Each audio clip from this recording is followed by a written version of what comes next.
Bosh og'riqlar ichida eng keng tarqalgan zo'riqishdagi bosh og'riq hisoblanadi. Asosan zo'riqishdan keyin, asab zo'riqishidan keyin, jismoniy zo'riqishlardan keyin, og'ir mehnat, toliqishdan keyin yuzaga keladigan bosh og'riq hisoblanadi. Bu kasallikning asosiy klinik belgisi bosh og'riq boshning ikki chakka qismida bo'ladi. Bosh og'riqning xarakteri qisuvchi tipida bo'ladi.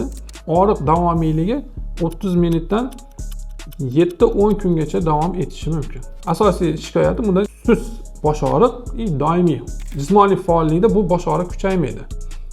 Bemorlarda asosiy bosh og'riq sust bosh og'riq bo'laveradi, ishini ham qilaveradi. Unaqa migrenga nisbatan hayot sifatiga kamroq ta'sir ko'rsatadi. Kasallik og'irlik darajasiga ko'ra davolash muolajalar tavsiya qilinadi. Misol yengil darajasida bo'ladigan bo'lsa, bunda asosiy hayot sifatini yaxshilash va hayot tarzini aktivlashtirish, ya'ni jismoniy tarbiya bilan shug'ullanish, jismoniy yurish, jismoniy mashqlar bajarish kabi tavsiyalar beriladi.